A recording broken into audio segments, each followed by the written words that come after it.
Knowledge. तोहरा ढेर knowledge बा। बारू फैशन में तेज तनिको नइखे नॉलेज। बाकी कम नहीं होता ताहर छटकल छटकल छटकल छटकल छटकल हो छटकल हो। बारू पिए के बारू पिए के बोलो ना। बारू पिए के परीक्षा में अटकल हो अब बाजार बट चटकल। बारू पिए के परीक्षा में अटकल हो अब बाजार बट चटकल हो।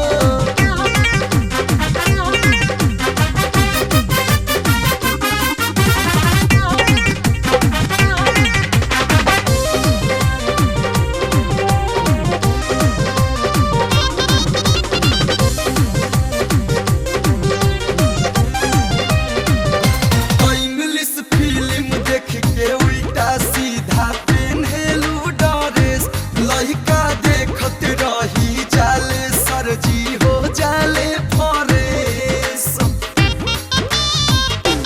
हमरे आना पे कफीना सलमान खाने हो।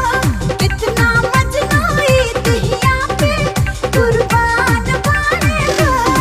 हमें लागता कि भेजाता हर सटकल सटकल सटकल सटकल सटकल हो सटकल हो।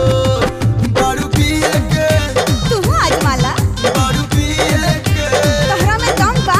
बारू पिए के परीक्षा में अटकल हो अब बाजार बट चटकल। बारू पिए के परीक्षा में अटकल हो अब बाजार बट चटकल हो।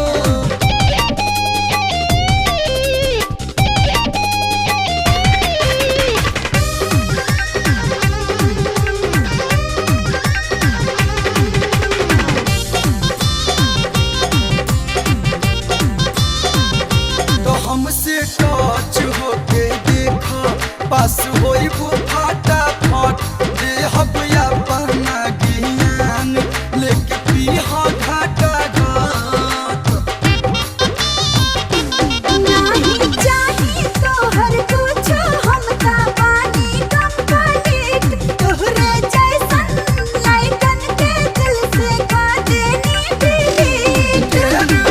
पता चली सुपहवा के फटकल फटकल फटकल फटकल फटकल हो फटकल हो।